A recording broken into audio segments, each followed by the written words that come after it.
दास्तानें लफ्जों की मोहताज कहाँ होती हैं। सियासत शख्सियत की गुलाम कब से होने लगी।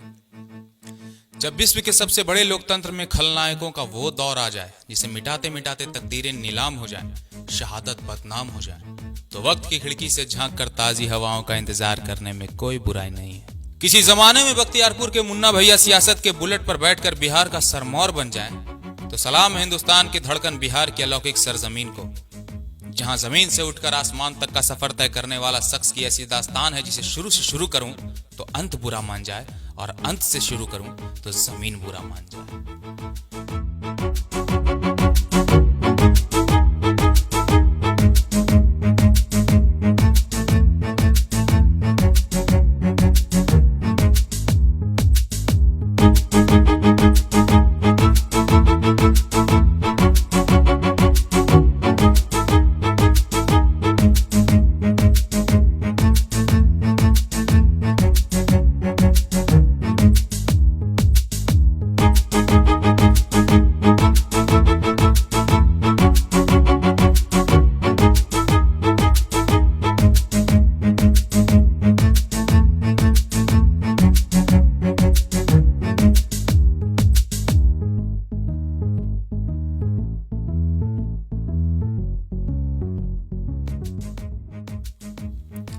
बात अगर सफर मात्र की होती तो लफ्जों की धार ही थोड़ी और पैनी नहीं होती, बल्कि तारीफों का पुल शाब्दिक सीमाओं से परे होता। नीतीश नाम का गुब्बारा वक्त की सींक लगने से फूटने वालों में से तो नहीं था, पर जुबान के तीर यदा कदा नासूर भी साबित होते रहे।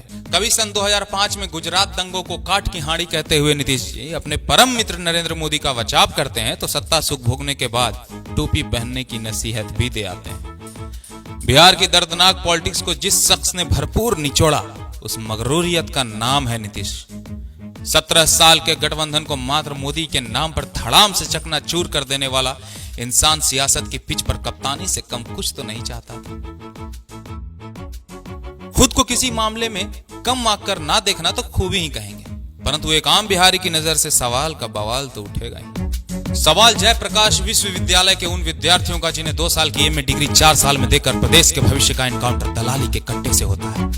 सवाल 6 फिगर सैलरी की नोटों को मक्कारी के थूक से गिनते उन प्रोफेसरों से जो क्लास लेने के नाम पर 2 कौड़ी की सियासत थोक के भाव में करते रहे। सवाल नीतीश राज में 98% पाने वाले उस हाई स्कूल के बच्चे का जिसे आगे की पढ़ाई के लिए दिल्ली मुंबई जैसे शहरों की चौखट पर अपनों के प्रेम का कत्ल करना पड़ा। सवाल उन सिहरते बिलखते नजरों का जिनमें कभी सपने थे पर अब बरसों से जिल्लत की बंजर जमीन पर ख्वाहिशों के सूखे का कहर झेल रहे हैं।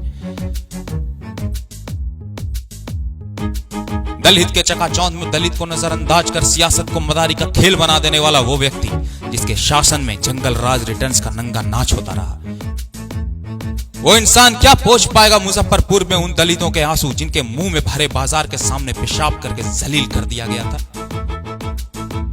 क्या माफ कर पाएगा औरंगाबाद का वो दुकानदार जिसने अपने मेहनत की एक एक पाई जुटाकर अभी कल ही तो दुकान चलाना शुरू किया था और आज दंगों की आंच में अपने सपनों की चिता जलते देख रहा हो। क्या हर बात में अपनी पीठ थपथपाने वाला नीतीश कुमार आंख मिला पाएगा उस बच्चे से जिसने IIT जेईई तो क्लियर कर लिया हो लेकिन बोर्ड की परीक्षाओं में उसे फेल कर दिया गया हो। वहीं दूसरी तरफ नीतीश कुमार के बिहार टॉपर्स को विषयों के नाम तक नहीं पता। आइए आपको एक छोटी सी कहानी बताता हूं। टीने ने लोहे से कहा कि मित्र, तुम भी पीटे जाते हो और मैं भी पीटा जाता हूं, लेकिन तुम मुझसे ज्यादा आवाज करते हो, क्यों? तो लोहे ने कहा कि मित्र, तुम्हें भी लोहा पीटता है और मुझे भी लोहा ही पीटता है। फर्क सिर्फ इतना है कि जब अपना अपनों पर चोट करता है ना तो दर्द ज्यादा होता है। क्या नीतीश कुमार को नहीं पता कि यह कौन सी भूमि है? ये वही भूमि है जो भगवान बुद्ध की कर्म भूमि और सम्राट अशोक के धर्म भूमि का आधार बनती है। भूमि विश्व प्रसिद्ध नालंदा विश्वविद्यालय की, जिसे सियासत का लॉलीपॉप चूसने के लिए उसकी साख को ताक पर रख दिया गया। वो भूमि जहां के राजेंद्र प्रसाद को कोई examinee is better than examiner कहकर सम्मान करता है, वहीं केबीसी की हॉट सीट पर बैठकर कोई सुशील 5 करोड़ बैठे बैठे ही भजा लेता है। वो बिहार ना तो खेल कूद में अपनी सहभागिता दर्ज कराने में समर्थ रह गया है और ना ही फाइनेंस के क्षेत्र में प्रति व्यक्ति आए। आजकल के खबरों में एनडीए से बिगड़ते रिश्ते कोई नई बात नहीं। नीतीश है, मुमकिन है, इतना तो पता ही है नीतीश बाबू को कि लालू के अवसान के बाद अगर आरजेडी का मुस्लिम दलित यादव समीकरण को अपनी ओर ट्रांसफर करना है तो भाजपा का साथ छोड़ना मजबूरी कहें या समझदारी। परंतु अगर नीतीश जुड़े भी रहें तो लगान पिक्चर के लाखा की तरह कब पलट जाएं कोई भरोसा नहीं है। खैर, जो भी है भविष्य के गर्भ में है, परंतु भविष्य के नीतीश की नींव अतीत को भूल पाएगी, ये उतना ही बड़ा सवाल है जितना कि मुख्यमंत्री के तौर पर उनके कामों का हिसाब। फिलहाल तो आनंद लीजिए, क्योंकि राजधर्म की परिभाषा को धूमिल हुए एक अरसा तो बीत गया है, पर आने वाला कल तमाम नीतीश के वर्चस्व को जमीन से उखाड़ फेंक जातिवाद के मुंह पर लोकतंत्र का तमाचा साबित होगा। तमाचा वो जो सियासत की विरासत का सम्मान राष्ट्रनीति के स्वर्णिम कसीदों से स्थापित करेगा, बिहार के स्वाभिमान को एक नया आयाम देगा और विश्व पटल पर एक बदलता और सुनहरा हिंदुस्तान देगा।